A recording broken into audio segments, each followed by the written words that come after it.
نحمده ونصلي على رسوله الكريم اما بعد اعوذ بالله من الشيطان الرجيم بسم الله الرحمن الرحيم ولمن خاف مقام ربه جنتان صدق اللہ العظیم۔ بزرگوں اور پیارے بھائیوں، اللہ رب العزت کا بہت بڑا کرم اور احسان ہے کہ اللہ تعالیٰ نے ہم سب کو ایمان کی دولت سے نوازا ہے۔ بارگاہ خداوندی میں ہماری دعا ہے کہ اللہ تعالیٰ جب تک اس دنیا میں زندہ رکھے، ایمان کی سلامتی کے ساتھ زندہ رکھے، اور جس وقت اللہ رب العزت ہمارے لیے موت کا فیصلہ فرماوے، ایمان والی اپنی رضامندی والی موت نصیب فرمائے۔ ہم میں سے بہت سارے ساتھی روزانہ اخبار پڑھتے ہیں، نیوز پیپر پڑھتے ہیں۔ ہر ایک کو اندازہ ہے کہ روزانہ اخبار میں کرائم، یعنی جس کو ہم اردو زبان میں گناہ کہتے ہیں، اس کے کئی واقعات ہم پڑھتے اور سنتے ہیں۔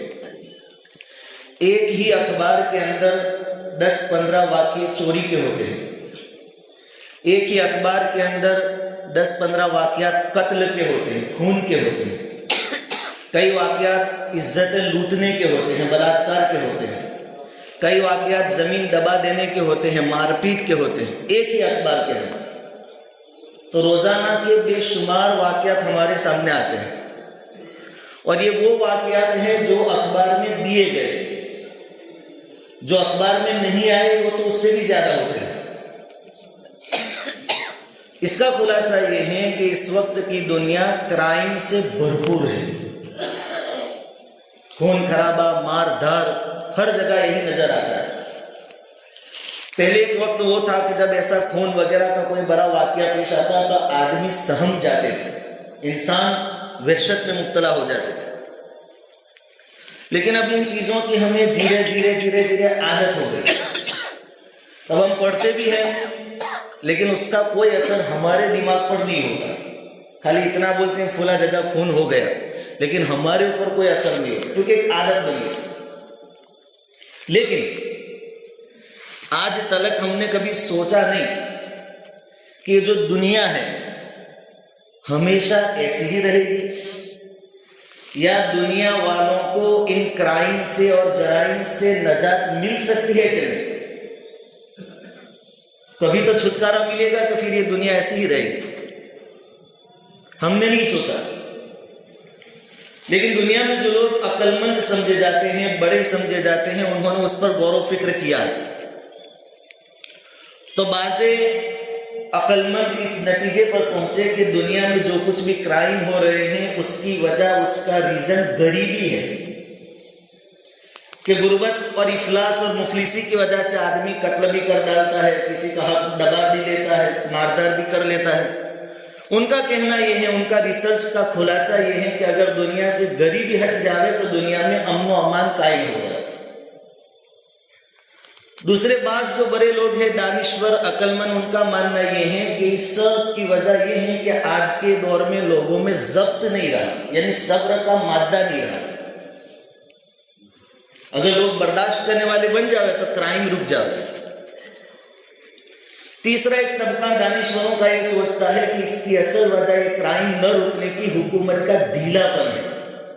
اگر حکومتیں اپنے احکام شدت کے ساتھ نافذ کریں، مضبوطی کے ساتھ، پولیس محکمہ اور حکومت ایک دم ٹائٹ ہو جاوے تو دنیا میں امن و امان ہو جاوے، کرائم ختم ہو جائے، ان کا ماننا یہ ہے۔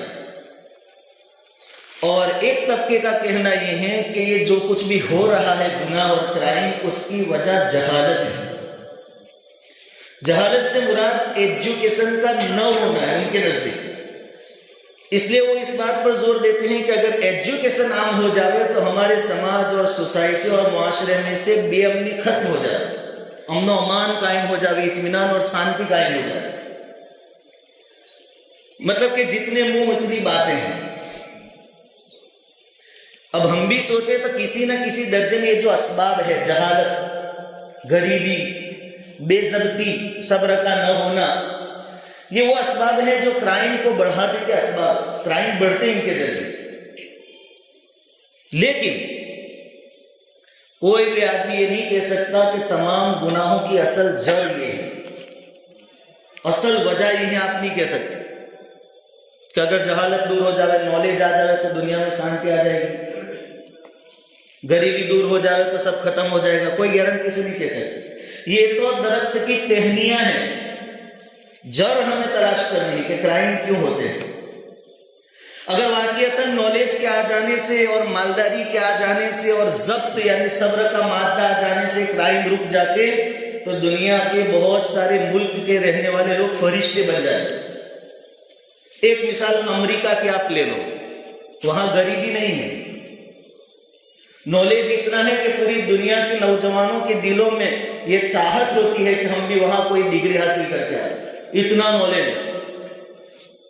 وہاں کے لوگ بہت صبر کرنے والے ہیں، عیسائی مذہب، کرسچن لوگ، ان کا تو ماننا یہ ہے کہ کوئی ایک گال پر تھپڑ مارے آپ دوسرا گال اس کے سامنے کر دو، اتنا مضبوط ضبط۔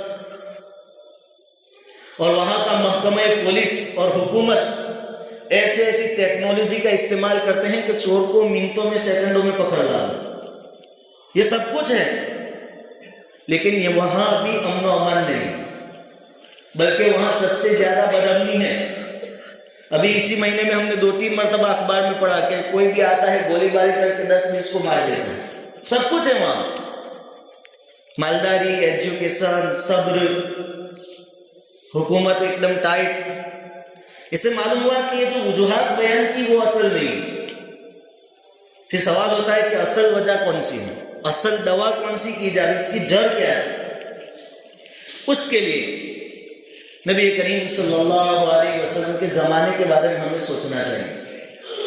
حضور جب دنیا میں تشریف لائے تو یہ تمام کرائم اس وقت موجود تھے، زیناکاری اپنے عروج پر تھی، چوری ڈکیتی معمولی بات تھی، معمولی باتوں پر صدیوں تک لڑنا یہ ان کے لیے فخر کی چیز تھی۔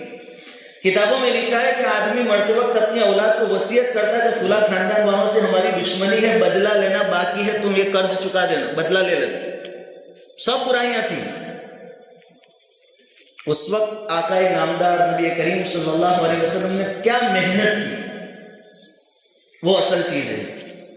وہ محنت اگر ہم کرنے والے بن جائے اور وہ چیز جو حضور نے اس وقت صحابہ کرام کے دلوں میں ڈالی وہ ہمارے اندر آ جائے، دنیا میں امن و امان قائم ہو جائے۔ نبی کریم صلی اللہ علیہ وسلم نے لوگوں کو اللہ سے ڈرایا۔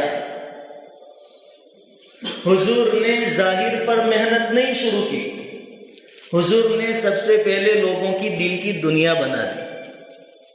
حضور نے یہ محسوس کیا کہ اگر ان کے دلوں میں اللہ کا خوف آ گیا تو رات کے اندھیرے میں تنہائی میں بھی آدمی گناہ نہیں کرے گا، پھر پولیس کی ضرورت نہیں، کسی کی ضرورت نہیں۔ یہ احساس اگر پیدا ہو گیا کہ اللہ دیکھ رہا ہے، پھر جنگلوں میں بکریاں چروانے والے چرواہے بھی یہ کہہ رہے تھے کہ مالک کو تو میں جھوٹ بول کر سمجھا دوں گا کہ بکری کو بھیڑیا کھا گیا، این اللہ، اللہ کو کیا جواب دیں؟ یہ احساس ان کے دلوں میں پیدا ہو گیا۔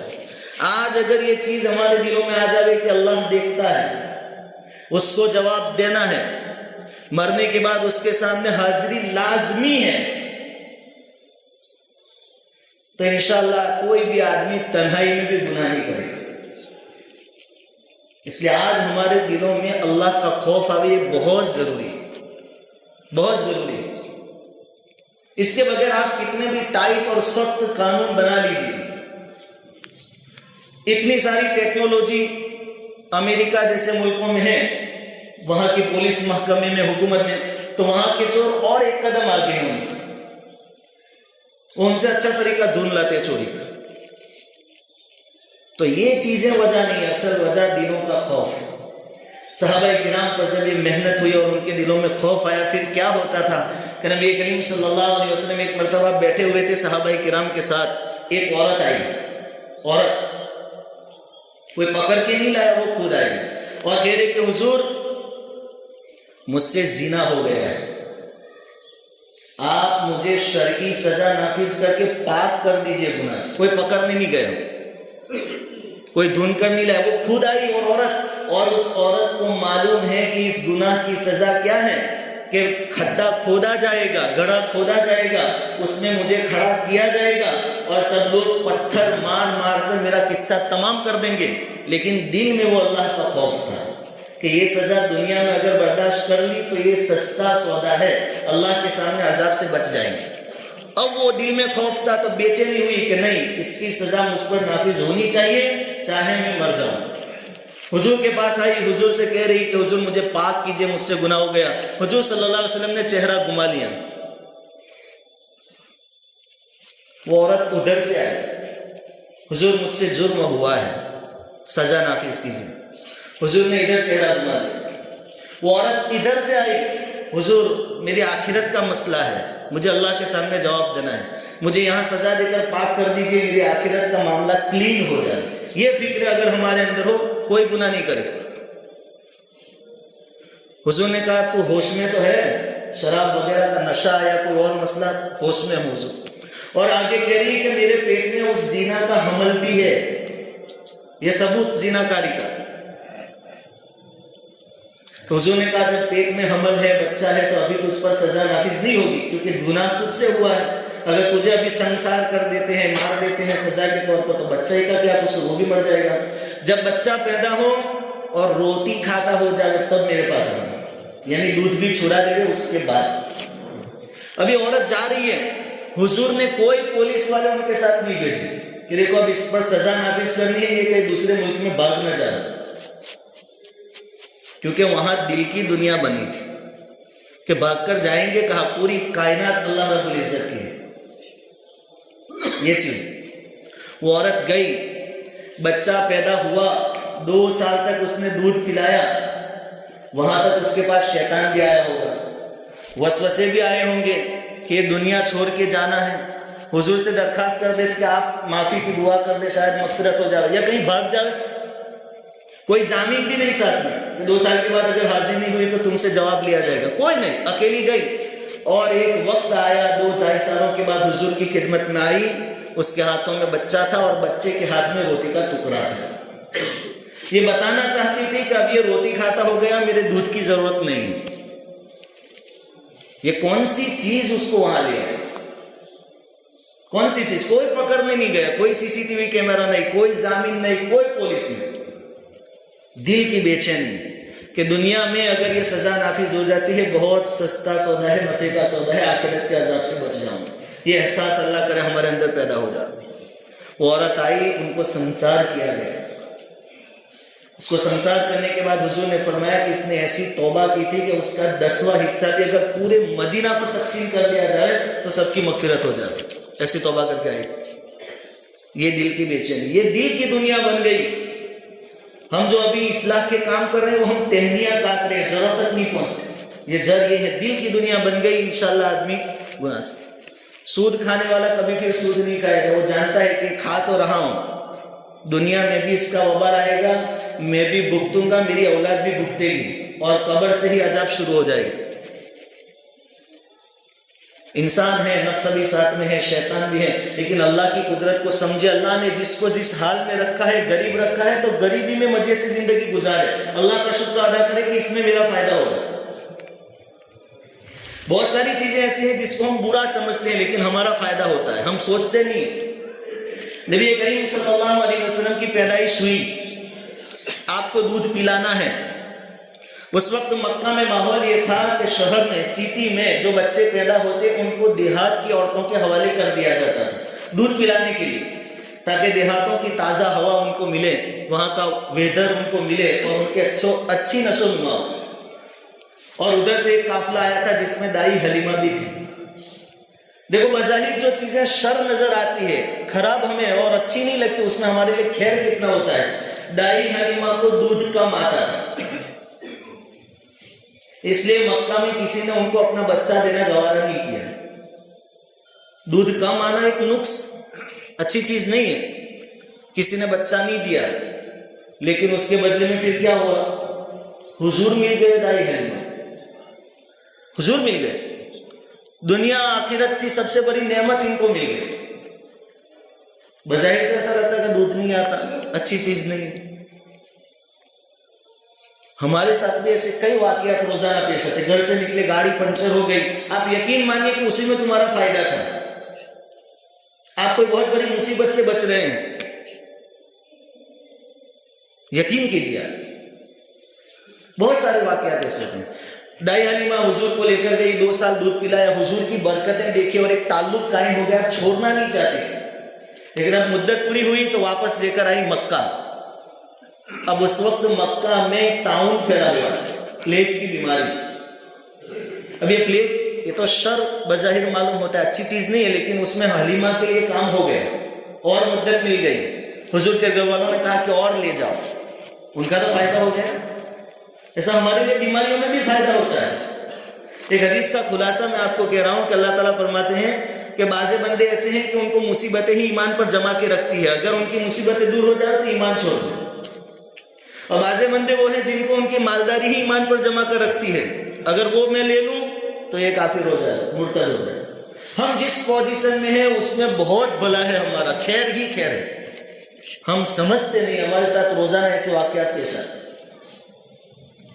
اس لیے سود کھانے سے مال کبھی نہ بڑھا ہے نہ بڑھے گا، اور سود تو اتنا بڑا گناہ کہ اللہ تعالیٰ نے جنگ کا اعلان کیا ہے کہ اگر تم سود کھانا نہیں چھوڑو گے تو اللہ اور اس کے رسول کے ساتھ جنگ کا اعلان۔ اور کوئی گناہ پر اتنی سخت الفاظ اللہ تعالیٰ نے استعمال نہیں فرمائے۔ اگر سود کھانے والے کے دل میں اللہ کا خوف آ جائے، بس وہ سود نہیں کھائے گا، کوئی دے گا تو بھی نہیں دے گا۔ صحابہ کرام کے دلوں میں اللہ کا کیا خوف تھا۔ عمر فاروق رضی اللہ تعالیٰ عنہ امیر المومنین قرآن کریم کی تلاوت کر رہے ہیں، سورہ والطور پڑھ رہے ہیں، اس میں پڑھتے پڑھتے پہنچے ان عذاب ربک لواقع، آپ کے رب کا عذاب آ کر رہے گا نافرمانوں پر قیامت میں۔ عذاب کا سن کر اتنا روئے کہ بیمار ہو گئے، اور ایسے بیمار ہوئے کہ لوگ ان کی عیادت کے لیے جا رہے تھے، ایسے بیمار ہو گئے۔